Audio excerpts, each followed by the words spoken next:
आप ये समझिए आप। अरे वाह, चलिए बहुत बहुत धन्यवाद। हाँ जी। हम एक क्वेश्चन हमने पूछा था वो हाँ, क्या है कुछ सवाल, हमारा। क्या बता दीजिए, हमारे टैक्स गुरु आपके साथ बैठे हुए स्टूडियो में, आपके सवालों का सीधा जवाब देंगे। जी, उसमें असल ये था, हाँ हमारे पास कुछ शेयर थे जो डीमैट में है, करीब 8-10 सालों से उसकी ट्रेडिंग बंद है का एक। अच्छा। और वो पहले तो कुछ रेट कम हुआ जिस वजह से बता रहे इस्पात प्रोफाइल था, हाँ हाँ और फेडरस लॉयड था जो कि फेडरस इलेक्ट्रिक बाद में हो गया, हाँ हाँ और साईं बाबा इन्वेस्टमेंट, हाँ हाँ तो उसमें तो काफी कीमत पर ये था। हाँ हाँ। अब मान ली ट्रेडिंग नहीं हो रही है तो हमें ये जानकारी चाहिए कि उसका हम क्या करेंगे, उस कैपिटल लॉस गेन जो भी जैसे भी होगा उसका हम क्या करें, या फिर से उसका हमको उस लॉस को हम कैसे मेकअप करें। बिल्कुल, ये सवाल बहुत ही महत्वपूर्ण सवाल है, कई लोग ऐसे सवाल पूछते हैं, तो कोहली साहब क्या जवाब होगा इनके लिए? बहुत सारे लोग हैं लक्ष्मण ऐसे, और मैं देख रहा हूं कि कई कार्यक्रमों में लगातार लोगों ने ये सवाल पूछा है कि उनके डीमैट में कुछ ऐसे शेयर पड़े हैं जो कि अब वर्थलेस हो चुके हैं, बेकार हो चुके हैं, जिनकी ट्रेडिंग नहीं होती है। तो आपके लिए अमलकान साहब मेरी सलाह ये है कि आप एक बार कंपनी के रजिस्ट्रार से संपर्क करें और उससे संपर्क करके आप पूछें कि स्टेटस क्या है। कई बार कंपनी बाई बैक भी कर लेती है, तो हो सकता है बाई बैक कर लिया हो तो आपने उसको अपॉर्चुनिटी को मिस कर दिया और अभी भी वो खुला हुआ हो तो आप उसको ले सकते हैं। दूसरा ये कि पता करिए कि कंपनी की आज हालात क्या हैं, क्या वो डिसॉल्व तो कहीं ऐसा तो नहीं एनसीएलटी में मैटर चला गया हो। तो लॉस क्लेम करने से पहले मूल बात जो मैं आपको बताना चाह रहा था वो ये था कि लॉस क्लेम करने से पहले हमारे पास कोई ऐसा एविडेंस होना चाहिए जो इस बात को सिद्ध करे कि अब ये शेयर्स वाकई में कूड़े कूड़े के भाव हैं। अगर मैं इसको देसी भाषा में बिल्कुल बोलूं, अब ये किसी काम के नहीं है। जब तक आपके पास कोई दस्तावेज नहीं है, कोई प्रूफ नहीं है, तब तक के लिए लॉस क्लेम करना मुझे लगता है प्री मैच्योर होगा। और वो लॉस क्लेम करने से आपको कल को कोई डिस्प्यूट हो सकता है कल को ट्रेड। तो कोई सॉलिड प्रूफ आप इकट्ठा कर लीजिए, जो मैंने आपको एक दो रास्ते बताए हैं उसको आप ले सकते हैं। तो ये हम लोग आगे चलकर चर्चा भी करने वाले थे, तो उसमें मोटे तौर पर कहें तो बस यही एक विकल्प है, और भी कुछ रास्ते हैं? नहीं, इसमें देखिए, आपको पहले तो आपको स्टॉक एक्सचेंज में चेक करना है। दो चीजें, पहली बात कि ट्रेडिंग नहीं हो रही है या डिलिस्ट हो गई, दोनों सिचुएशन होता है। तो पहले इनका जो केस था वो ट्रेडिंग नहीं हो रही, उस केस में उसमें क्या क्या विकल्प है? जी देखिए, जब तो अगर तो आपके डीमैट में अभी तक पड़े हुए हैं और मान लीजिए कंपनी जब बंद होती है तो उसको हम कहते हैं कि शेयर्स अब कंज्यूम हो गए, खत्म हो गए, वो जीरो हो गए, तो आपके डीमैट अकाउंट से अपने आप वो हट जाएंगे। तो या तो ये सिचुएशन होगी कंपनी बंद हो गई, पर कंपनी बंद नहीं हुई है, आपको ऐसी कोई इत्तला नहीं मिली है, आपकी जानकारी नहीं है, तो मेरी सलाह ये है कि डीमैट अकाउंट में दिख रहा होगा कंपनी बंद नहीं हुई। हाँ, अगर दिख रहा होगा, अगर दिख रहा है इसका मतलब शेयर्स अभी जिंदा है। तो आपको पहले संपर्क करना चाहिए स्टॉक एक्सचेंज से। पहले आप ब्रोकर से पूछिए कि साहब वो आपसे ज्यादा जानकारी रखता है। उसके बाद आप जाइए स्टॉक एक्सचेंज के पास, स्टॉक एक्सचेंज से आप ये बात पूछिए। स्टॉक एक्सचेंज से भी आपको कुछ जानकारी नहीं मिलती, उसके बाद मेरी सलाह ये, हर कंपनी का रजिस्टर्ड ऑफिस आपके पास होता है, गूगल पे भी होता है, आप करें। उस रजिस्टर्ड ऑफिस में एक कंपनी का अपना रजिस्ट्रार होता है, उस रजिस्ट्रार से आप संपर्क करें कि कोई बाईबैक स्कीम वगैरह तो नहीं आई है जिसके जो आप मिस कर गए हो।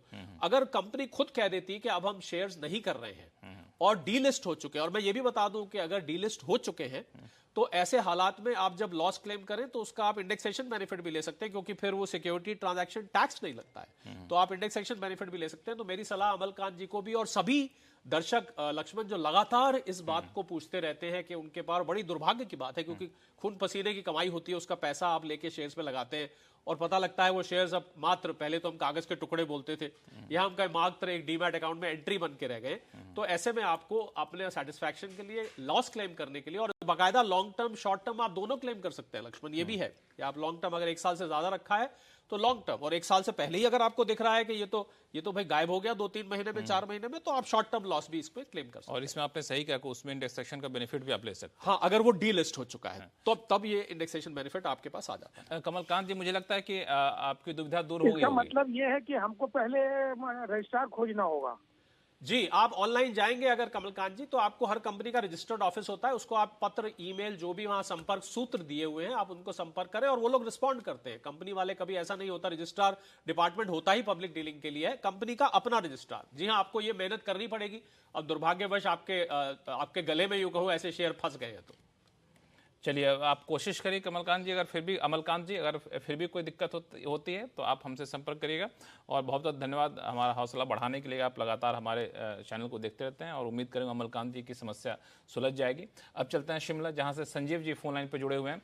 संजीव जी नमस्कार। नमस्कार लक्ष्मण जी, बताएं क्या उलझन है, कैसे टैक्स गुरु आपको मदद जी करें? को भी नमस्कार। नमस्कार। नमस्कार सर जी। सर मेरा क्वेश्चन है, जो ये किसी भी रिलेटिव को गिफ्ट देते हैं जी मिनिमम 50,000 या मैक्सिमम जो भी लिमिट है इसकी, जी तो उसकी जो गिफ्ट डीड बनती है तो वो बनाना जरूरी है इनकम टैक्स की छूट लेने के लिए? अगर वो फंड ऑनलाइन ट्रांसफर हो तो उस बेसिस पर भी उसको गिफ्ट डीड के तौर पर यूज किया जा सकता है? ट्रांजैक्शन जो जी ट्रांजैक्शन आईडी जो होती है। जी आपका प्रश्न समझ में आ गया संजीव।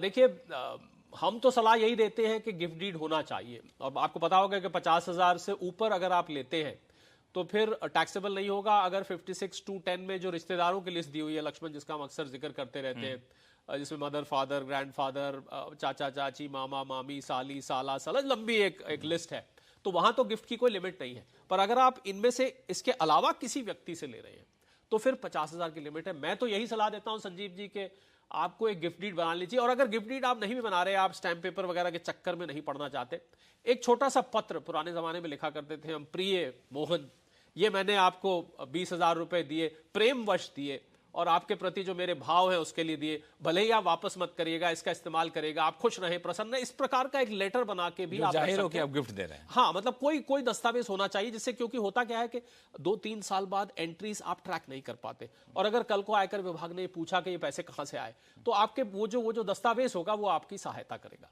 तो चलिए संजीव जी, कंफ्यूजन दूर हो गया? हाँ जी सर, तो इसमें टैक्स में रिबेट भी ले सकते हैं लॉन्ग टर्म कैपिटल गेन में?